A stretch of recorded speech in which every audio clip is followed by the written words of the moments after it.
welcome to Something to Talk About. This is the Bainbridge Island Senior Community Center. We're happy to have you here.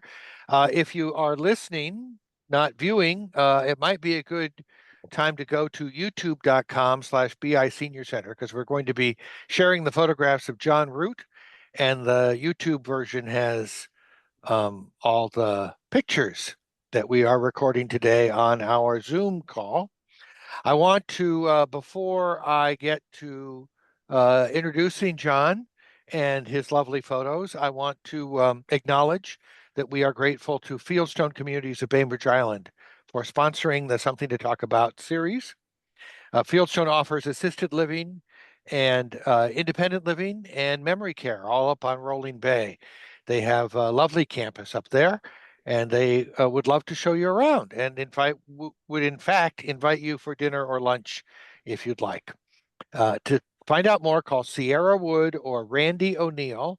The phone number is 206 594 1010, and the website is fieldstonecommunities.com.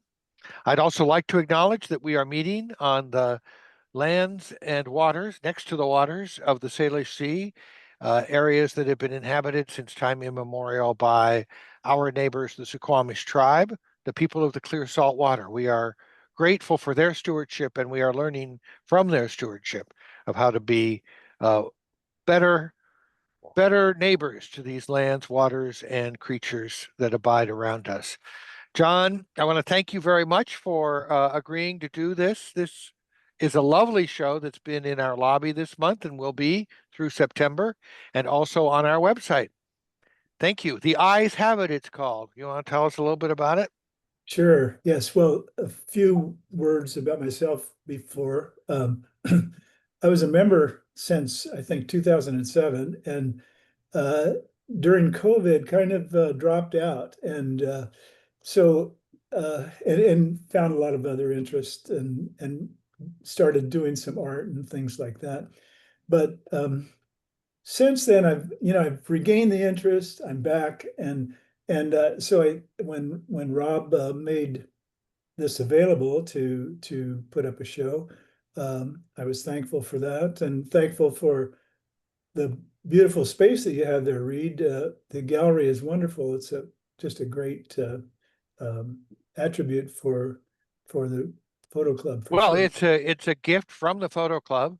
Uh, Mhm. we used to have some posters up there that people just walked by and didn't look at, and I don't know, maybe Diane or Bob can help me remember. Uh, but somebody What do you suggest? suggested, I think it was Rob Wagner, Reed. And Rob got the parts and he installed it himself too. so now we have those rails there, and every month another show. Mostly it's one of you being invited to share, but a couple times a year we have some sort of a group show, and it's made a big difference in the lobby. And I know people love to view your work. And particularly this month, I've heard a lot, Jon, about the Oh, Eyes good. Have It. Good to hear that.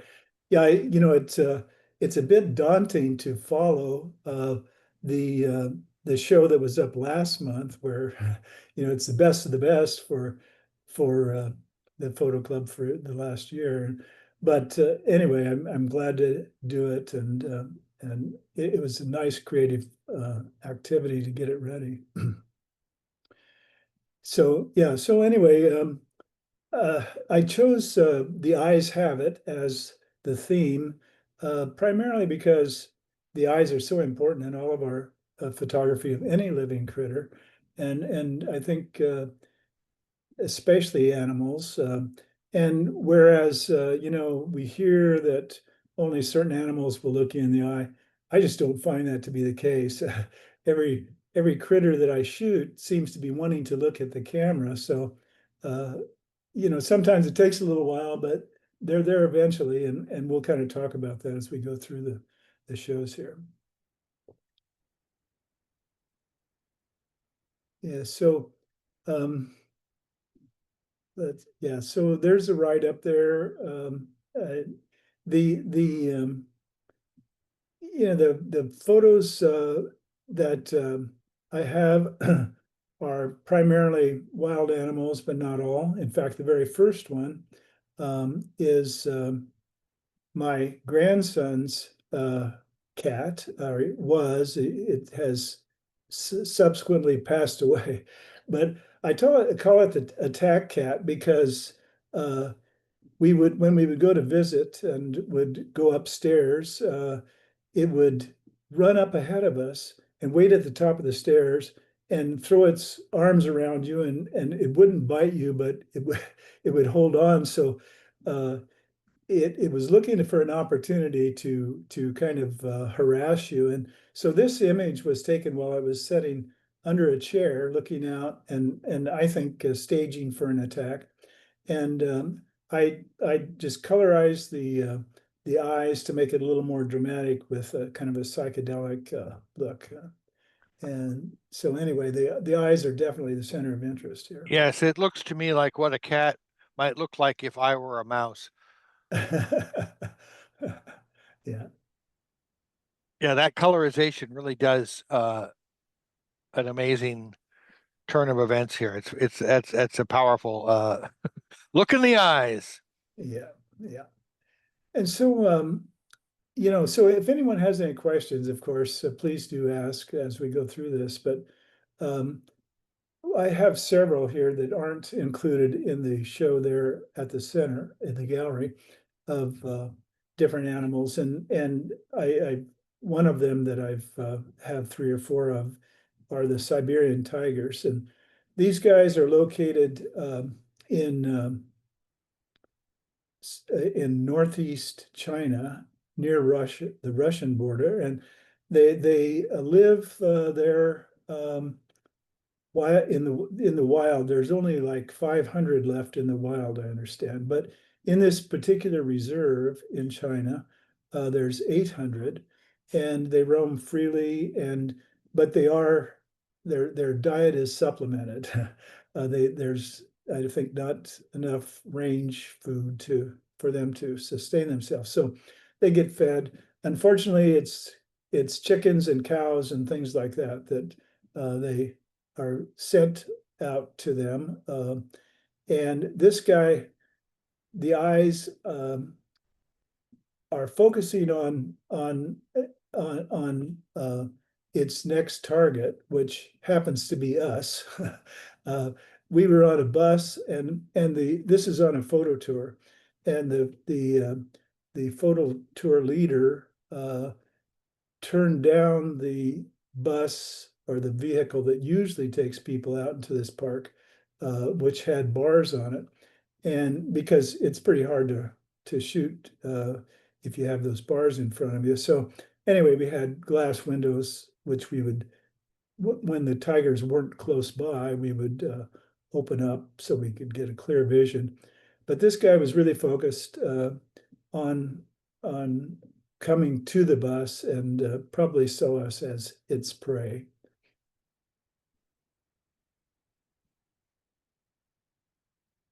Yeah, and so this is the same group, Siberian tigers. I like this shot a lot because there are four. The thing that I don't like is that I don't have the lead tiger in focus. I have the second tiger. And unfortunately, when you're dealing with wild animals like this, it's pretty hard to get set up in advance. So you have to move pretty quickly. And by the time you're ready to shoot another shot, the kind of staging here that they had done for me doesn't exist anymore. So that's kind of a disappointment. I wish I would have been focused on the lead tiger and had a diminishing focus as it went back to the fourth one there. Well, symmetry. I think somebody told me Ogden Nash said is the hobgoblin of small minds. So you've got a little asymmetry here that maybe makes the shot a little more interesting. You'd expect that first one to be in focus. Yeah, good point. It's still Just remarkable, John. It's still a wonderful shot. So Thank you. how close were you? I mean, what lens were you using for this? Let's see if I have that written down. I think I I do. mean, they seem 200 millimeter. Um, I would say these guys were not too far away, probably 100 feet away, something like that. Great shot. Yeah.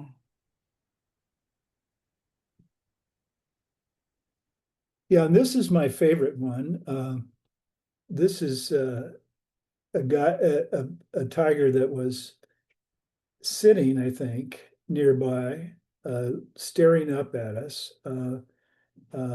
And I really like the intensity here and the eyes, as in the other other photos, but certainly in this one, are definitely the center of interest. It's looking directly at you, and I think the eyes are slightly less focused than the nose, which, again, it's kind of hard to make all of that happen.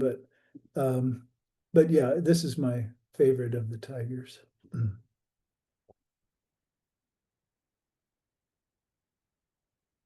Yeah, so this one's caged, and I don't know if I mentioned this, but yeah, so in they say that there's only 500 left in the wild and 800 in this reserve. And this guy is, I'm not sure if he was even from the same group or if this was from a different location. But anyway, the thing that I like about this particular shot is that while the caging is in focus, not great focus, but more pretty well focused, and the eyes and the face are out of focus. And to me, it really states makes the caging of an animal more vivid. It's the whereas the tiger and its eyes are are not in focus, it emphasizes the kind of the powerlessness of being caged.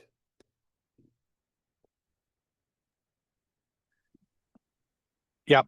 I like that. I like the imagery here. This is the last of our tigers, I think. Yes, it is. Right. And we'll go next to our feathered friends. Yes. Now this is a sandhill crane, shot in Florida. And the thing that I find so striking about this particular shot, it's getting ready for its nap. I at one point had called it nap time, but I call it bird's eye view. And the eye is still on the camera. It's looking at the camera and the photographer, I suppose. And yeah, so it has, I like the catch light in the pupil itself. I don't know if you can see that or not, and the leading feathers and the neck, the curvature of the neck and the way that the feathers lead the eye right to the head there and to what's becomes the center of interest. Yeah, it almost looks like the bird is hiding behind a fan. Yeah.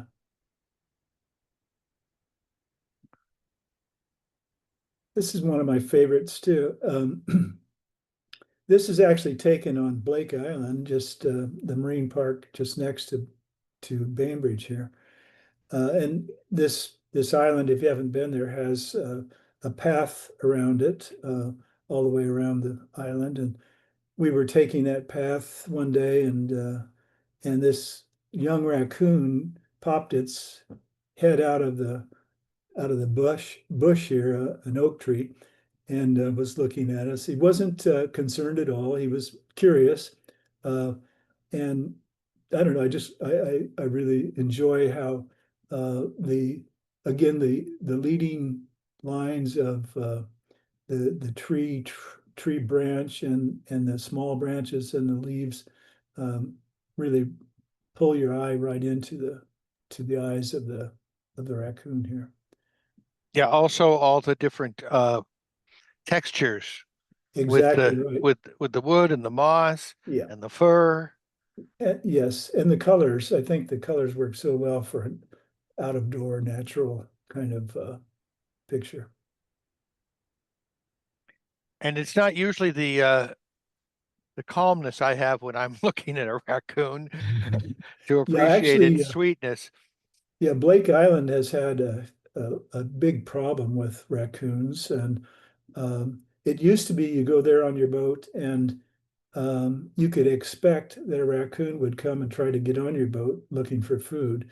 Um, we've been there twice this year recently, and in fact was just there on Monday, and there are no raccoons anymore. And talking to the ranger there, it's apparently the eagles are taking care of it, the problem. uh, it's the the one of their main courses of meals, I think. Yeah, so this particular animal is a red crown crane, and these guys are the most endangered crane in the world, and there's only like 1,500 to 2,000 of them left. And the only places where they're found is in Northeast China and Japan. And anyway, they're just beautiful creatures. And this isn't a particularly great photo, but I wanted to show it close up, and I do like again the catch light in the eye, and I think the facial the lines of the neck and the beak draw your vision to the eye. Yeah, can't speak to the technical aspects of whether it's a great photo, but it is certainly an arresting one. The sweetness of this expression or whatever, the way and that's one of the things about these eye focused photos is we make a connection. Yes.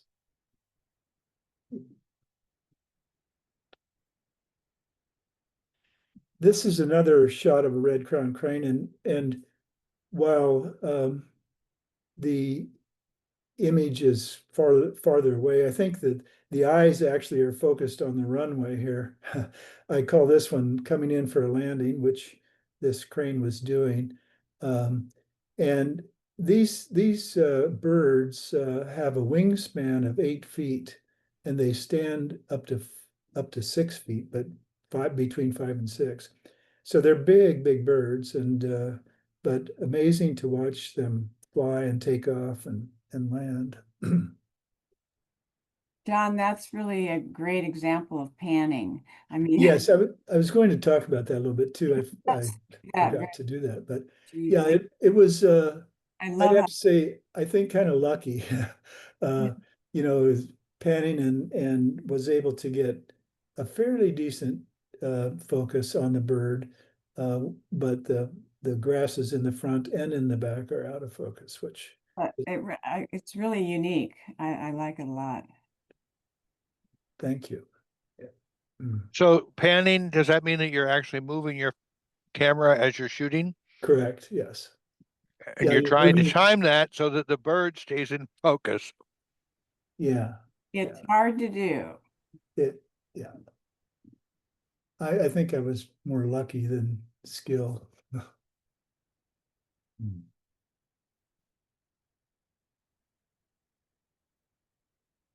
They're amazing birds to watch.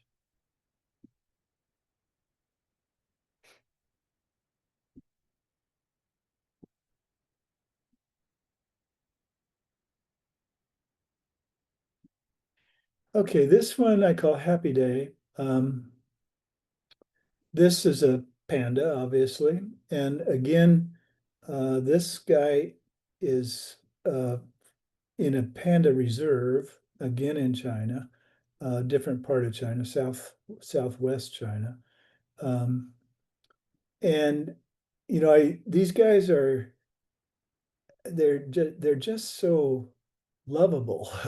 I mean, you look at them and they look like they're smiling, which is kind of unusual for an animal.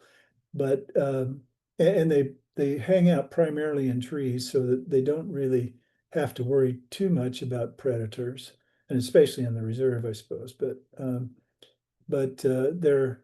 they eat almost just um, gosh, I'm blanking. bamboo. Yes, And eats shoots and leaves. I'm sorry. Eats shoots and leaves, as the book Yes. has it. Yeah, I think that's right. Um, anyway, it was a little difficult for an eye shot in as much as their eyes are black and you know the black spots around their eyes, and each one has that as well as the black ears. Makes it a little more difficult to see the eyes.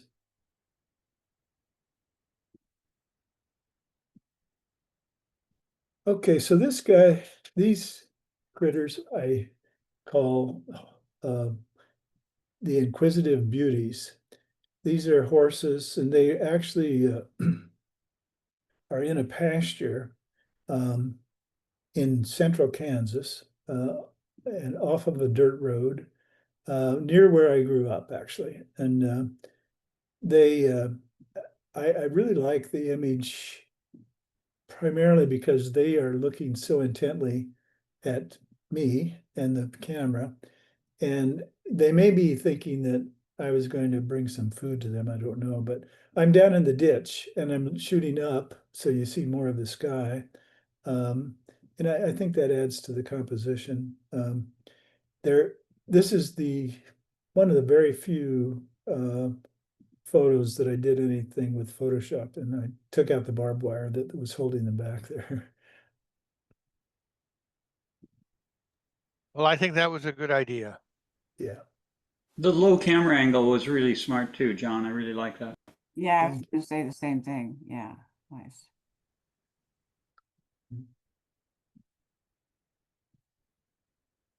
Hmm. Mhm. Okay, so this one I call Honeymaker. And this is a shot of a bee, of course, and it's in one of the dahlias in my wife's dahlias in the backyard. Um, and the eyes are so big on these bees that you know it really pops out. And I was able to focus this with um, you know nice so that the wings show in detail the you know the transparency of them and that kind of thing. Um, but yeah, it was um, you know it's interesting to shoot these bees and I keep doing it because they're constantly in her flowers and so it's kind of fun to do. But I really like this particular photo. Um, let's see, was there anything else I was going to say about this? Let's see. Well, I love I mean, the starburst shape, s- it's, it's a flower, but it's also, a sun or something. It's great. Yeah, so one of the interesting things about this is that um, I bought a pocket camera. It's a Panasonic Lumix, and this was my very first shot on that camera. And you know, the quality of it, I'm very pleased with.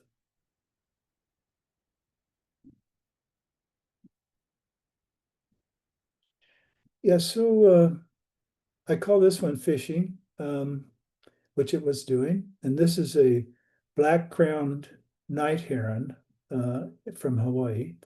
And you know, I'm fascinated that the pupil of the eye is the same color as the eye. And I don't know if this is um, you know, some part of nature to, you know, I'm not sure if that helps in their fishing so that, you know, it keeps them disguised. But at any rate, I found it fascinating that they have these bright orange eyes and yeah, that they're use them well, I guess, to catch fish.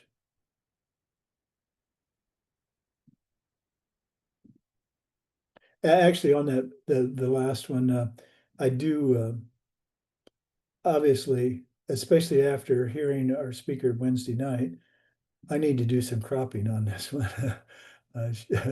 I should crop on the left for sure, and probably a little bit more of the water too.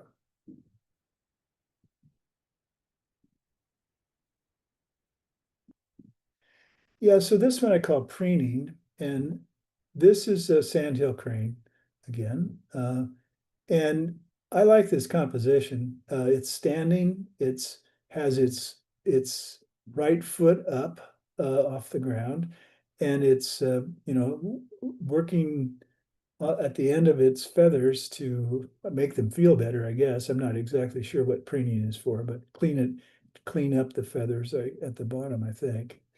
Um, anyway, your eye is immediately drawn to the face of the bird and the eye.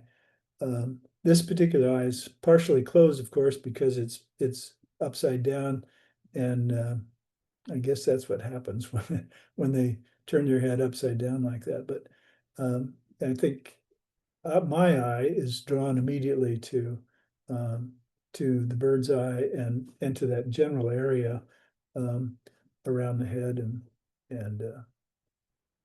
even the other foot. I have had a lot of people, well, several people at least, say that it takes a while to make sense of this one, but once you do, I think it's good. So I have several frogs. This one, let's see, what do I call this?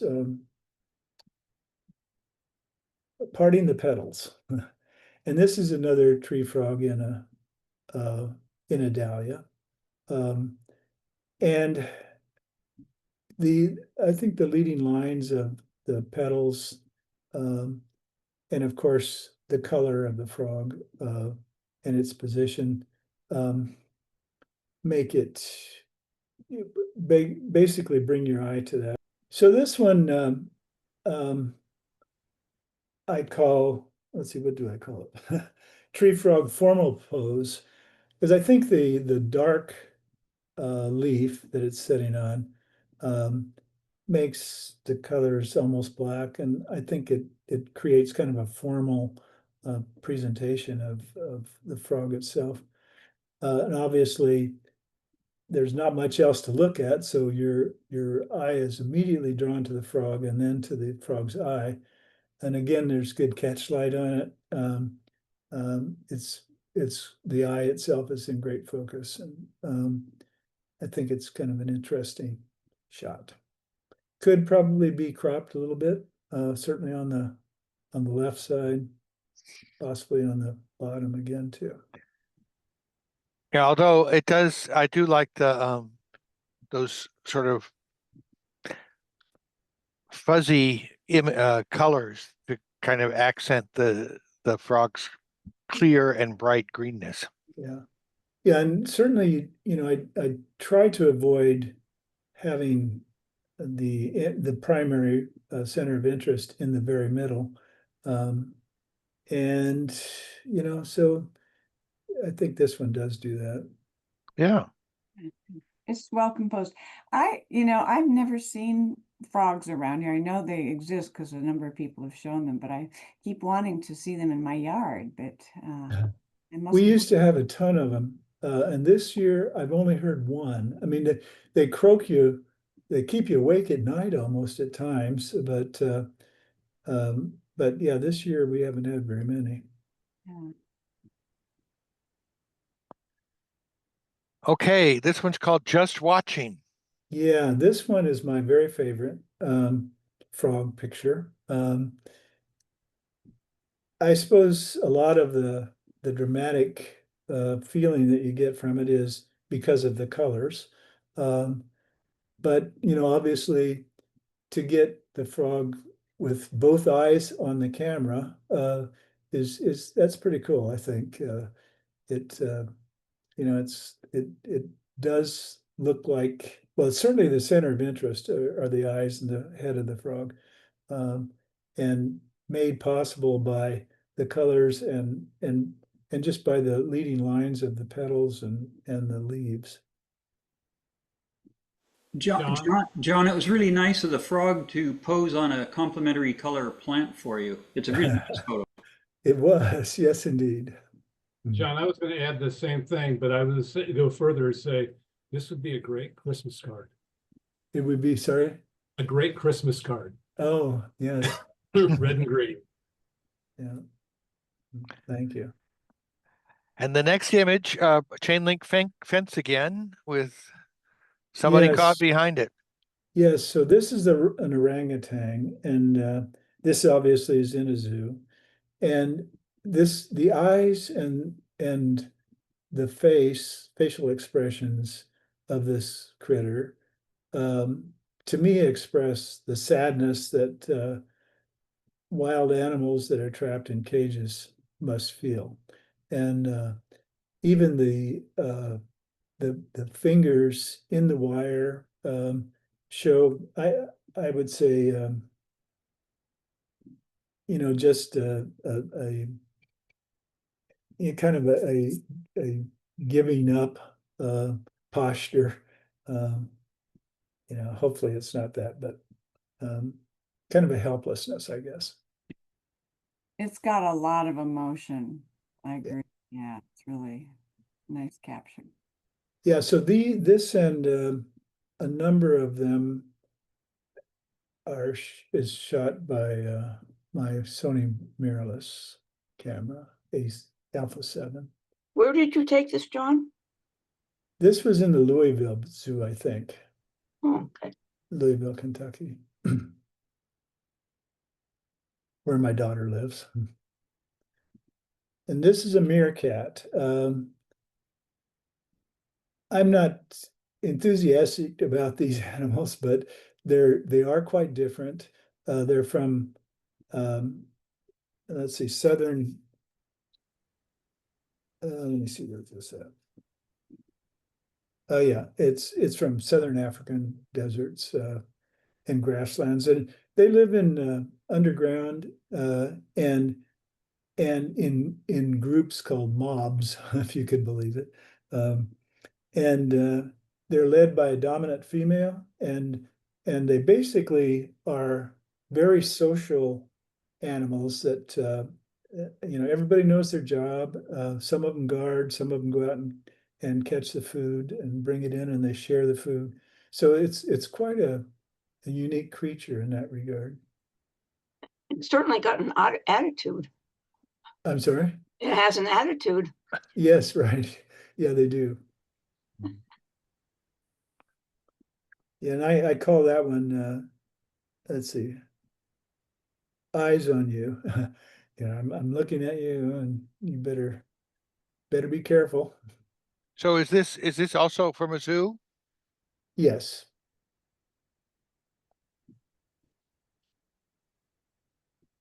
And here we have another one of the trying to figure out what the bird is doing for a minute or two, huh?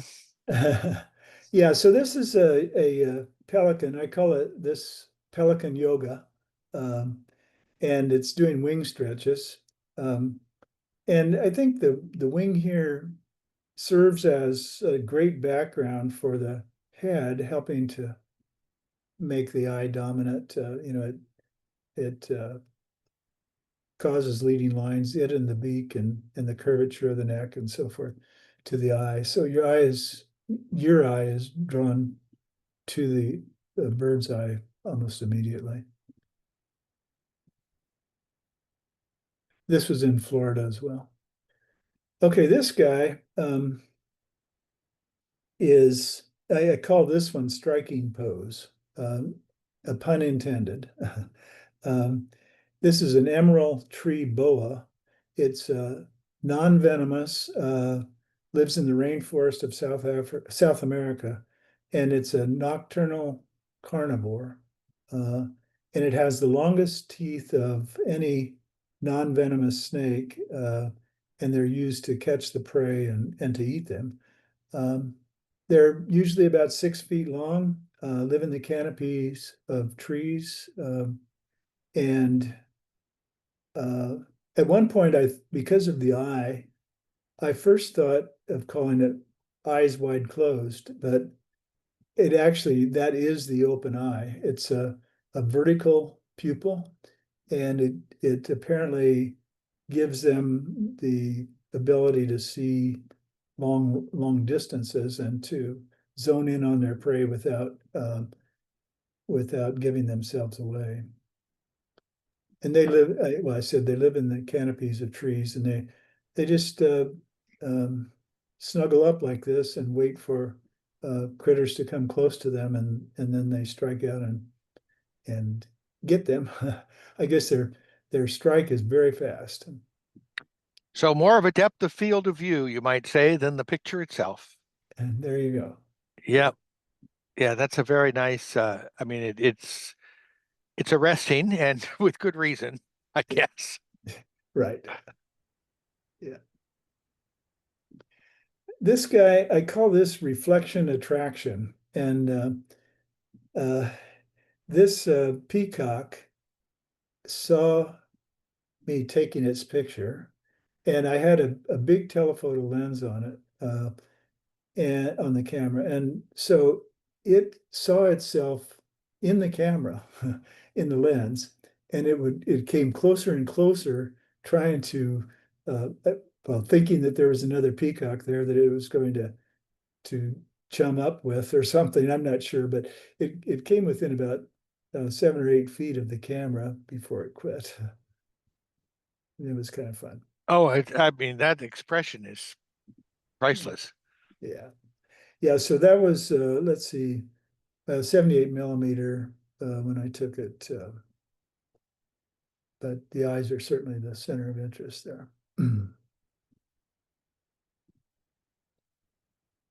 this, the last image, is, I call this tired eyes. And I think this is unusual composition for elephants. And again, the leading lines of the animal's face itself pull your eye to the elephant's eye. And along with the skin, and the ear, the curvature of the ear, and of the trunk, the beginning of the trunk. And so, that with the coarseness of the skin and the droopiness of the eye lead you to believe that it's pretty old elephant, and that it's tired. So that's why I call it tired eyes.